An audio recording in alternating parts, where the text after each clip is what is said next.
मकर राशि वालों के लिए कैसा रहेगा साल 2023? मकर राशि के जातकों के लिए राशि स्वामी शनि 17 जनवरी को कुंभ राशि में प्रवेश कर आपके दूसरे भाव में प्रवेश करेंगे। शनि के इस गोचर के कारण अब आप साढ़े साती के अंतिम चरण में प्रवेश करेंगे और आपको अब धीरे धीरे अपने काम में प्रगति मिलती जाएगी। शनि देव की कृपा से अब आपके रुके हुए काम पूरे होने लग जाएंगे। इस समय आप एक नई आध्यात्मिक ऊर्जा से सराबोर रहेंगे। अप्रैल अंत में देव गुरु बृहस्पति मीन राशि से निकलकर मेष राशि में प्रवेश करेंगे और आपके चौथे भाव को प्रभावित कर संपत्ति प्राप्ति के योग बनाएंगे। 22 अप्रैल से 30 अक्टूबर तक गुरु और राहु की मेष राशि में युति से गुरु चांडाल दोष का निर्माण होगा, जिससे आपको थोड़ा मानसिक कष्ट भी संभव है।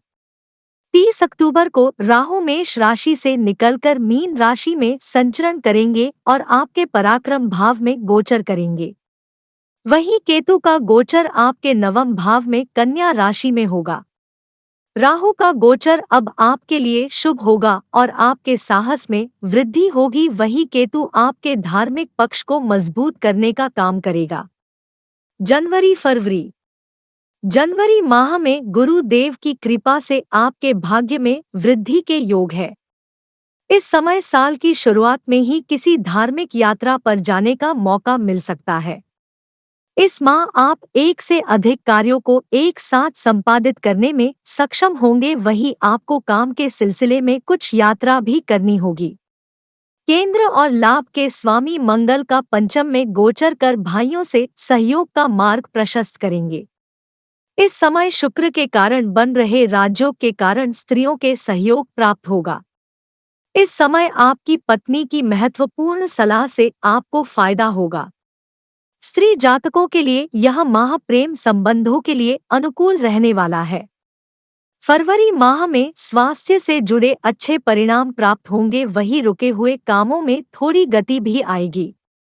इस माह बुधदेव की कृपा से आपको नौकरी में अच्छा प्रदर्शन करने का मौका मिलने वाला है। ऐसा भी हो सकता है कि आपको एक अच्छी नौकरी का प्रस्ताव आ जाए। माह मध्य में धन भाव में सूर्य शनि युति के कारण परिवार में कलह हो सकती है। इस समय किसी कोर्ट केस का निर्णय आपके खिलाफ जा सकता है। तीसरे भाव में उच्च के शुक्र की गुरु के साथ युति महिला मित्रों का सहयोग करवाने वाली होगी। जिनका विवाह तय होने में देरी हो रही थी, अब उनका विवाह तय होगा। मार्च से अप्रैल मार्च माह में मंगल ग्रह का गोचर आपके छठे भाव में होगा, जो कि शत्रु नाश करने वाला होगा। इस समय आपको कार्यस्थल पर कोई बड़ी जिम्मेदारी दी जा सकती है, जिसे आप बखूबी निभाने में सक्षम होंगे।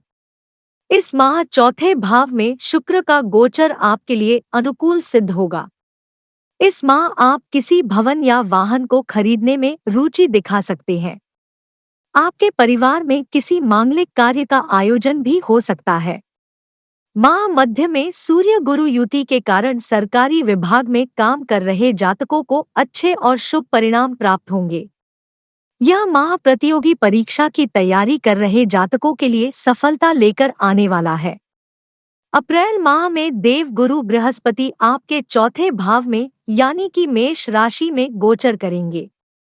गुरु यहाँ पहले से विराजमान राहु के साथ युति करेंगे, जिससे कि गुरु चांडाल दोष का निर्माण होगा। माह मध्य में सूर्य भी राहु के साथ युति करेंगे। यह ग्रहण योग परिवार में विवाद उत्पन्न कर सकता है। इस समय आप अपने पिता की सेहत को लेकर भी थोड़ा परेशान रहने वाले हैं। इस समय जो जातक हृदय रोग से पीड़ित है, उन्हें अपने स्वास्थ्य का विशेष रूप से ध्यान रखना होगा। शनि की अष्टम भाव पर दृष्टि गुप्त विद्या की ओर आपकी रुचि बढ़ाने वाली होगी। विदेश भाव पर मंगल की दृष्टि से इस माह विदेश जाने का मौका मिल सकता है। मई से जून मई के माह में सप्तम भाव में नीच का मंगल दाम्पत्य जीवन में कठिनाई देने वाला होगा। इस समय आपको अपने जीवन साथी की सेहत का ध्यान रखना होगा।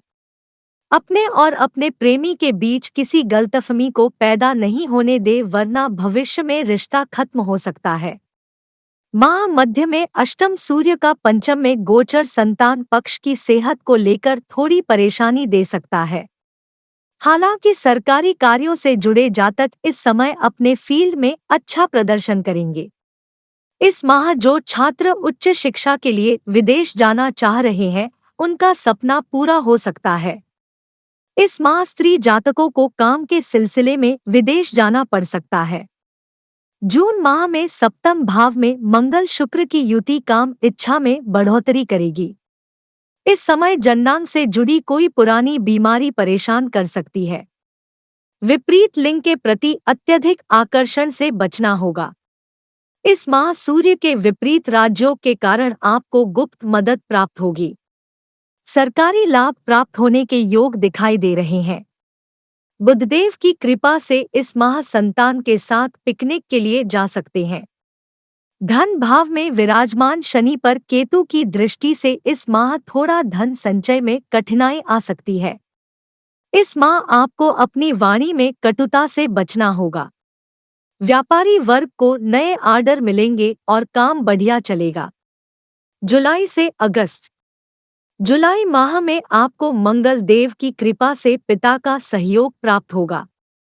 इस माह आपकी लंबी दूरी की यात्राओं के योग दिखाई दे रहे हैं। इस माह भाग्य का पूरा साथ मिलेगा, वही आपके कार्यस्थल पर आपको पदोन्नति भी मिल सकती है। इस माह आप अगर किसी कंपनी में निवेश करना चाह रहे हैं तो बढ़िया समय होगा। आप अपने किसी महिला मित्र के साथ साझेदारी में काम शुरू कर सकते हैं।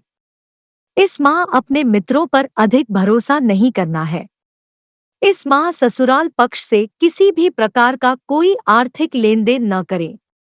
इस समय अपनी पत्नी के स्वास्थ्य का ध्यान रखना होगा। समाज में मान सम्मान प्राप्त होने के योग दिखाई दे रहे हैं। अगस्त माह में आपको हड्डियों और नसों से जुड़ी कोई बीमारी हो सकती है। इस माह आपका साहस और पराक्रम बढ़ा हुआ रहेगा। राहु पर मंगल की दृष्टि अंगारक योग को जन्म देकर आपको गुस्सैल बना सकती है। इस समय आपके स्वभाव में अहंकार की अधिकता हो सकती है। इस माह आपको ये सलाह दी जाती है कि आप वाहन सावधानी से चलाएं। इस माह शोध कार्य में जुड़े जातक अच्छे परिणाम प्राप्त करेंगे। अपनी पत्नी के साथ मधुर संबंध होंगे और आप अपनी पत्नी को कोई कीमती उपहार भी दे सकते हैं। सितंबर अक्टूबर। सितंबर माह में आपको सरकार से कोई बड़ा ऑर्डर मिल सकता है। इस समय विवाहित जातकों के घर में नए सदस्य का आगमन हो सकता है। इस माह आपकी पत्नी की ओर से आपको कोई अच्छा तोहफा मिल सकता है। स्त्री जातक इस समय किसी नए पुरुष के प्रेम को स्वीकार कर सकती है। हालांकि इस रिश्ते में जाने से पहले आपको ये जांचना होगा कि क्या आपकी भावनाएं वाकई उस प्रेमी के लिए है। सरकारी नौकरी की तैयारी कर रहे जातकों को कुछ कठिनाई और बाधा का सामना करना पड़ सकता है। इस माह मौसमी बीमारी से खुद को बचाकर रखना होगा। अक्टूबर माह आपके लिए कार्यस्थल पर बढ़िया सफलता लेकर आने वाला है। इस समय आपको किसी विदेश यात्रा पर जाने का भी मौका मिलेगा। इस समय उच्च शिक्षा के लिए आपको कहीं से मदद भी मिल सकती है। राहु का गोचर अब आपके तीसरे, वही केतु का गोचर आपके नवम भाव में होने जा रहा है। इस माह आपको गुरु चांडाल योग से मुक्ति मिल जाएगी और गुरु अब आपको अच्छा पद देने का कार्य करेंगे। राहु के कारण साहस में वृद्धि होगी और मित्रों से लाभ होने के योग बनेंगे। वहीं केतु के कारण अब आपको गुरुओं का आशीर्वाद प्राप्त होगा और किसी धार्मिक यात्रा से आपको लाभ होगा। नवंबर से दिसंबर। नवंबर माह में आपको वैवाहिक जीवन में कुछ तनाव का सामना करना पड़ सकता है। इस समय नीच के शुक्र पर राहु केतु के प्रभाव के कारण थोड़ा स्त्री से कष्ट संभव है। माह मध्य में लाभ स्थान में बलवान सूर्य बुध मंगल की युति आपको बेशुमार प्रसिद्धि देने का काम करने वाली है। इस समय आपको बड़े सरकारी काम मिलेंगे, वही कार्यस्थल पर आपके सहकर्मी मददगार साबित होंगे। चौथे भाव में विराजमान गुरु की कृपा से इस समय किसी बड़े भवन की प्राप्ति के संकेत दिखाई दे रहे हैं। इस माह आपको शेयर मार्केट से भी अच्छा मुनाफा होने के योग दिखाई दे रहे हैं। साल के अंतिम माह दिसंबर में शुक्र देव की कृपा से जीवन साथी के साथ मधुर संबंध स्थापित होंगे। आपके परिवार में किसी मांगलिक कार्य का आयोजन किया जा सकता है। आपको इस समय किसी संस्था के द्वारा सम्मानित किया जा सकता है। सूर्य देव की कृपा से जो जातक विदेश जाकर कारोबार बढ़ाने की सोच रहे हैं, उनका काम होगा। गुरु शुक्र समसप्तक योग जीवन में लक्ष्मी की कृपा देने वाला कहा जा सकता है। इस समय आपकी किसी महिला सहकर्मी के साथ निकटता बढ़ सकती है। आपकी मां की कृपा से आपको पैतृक संपत्ति भी प्राप्त होने के योग दिखाई दे रहे हैं। आपको हमारी दी गई जानकारी कैसी लगी कमेंट करके जरूर बताएं। आपका कोई भी सवाल हो तो हमसे पूछिए, आपके सवालों का जवाब देने में हमें खुशी होगी। अगर आपने अभी तक हमारा चैनल सब्सक्राइब नहीं किया है तो कर लीजिए और इस वीडियो को शेयर कीजिए ताकि आपके प्रिय भी लाभ उठा सके। मिलते हैं अगली रोचक जानकारी के साथ बहुत जल्दी। शुक्रिया।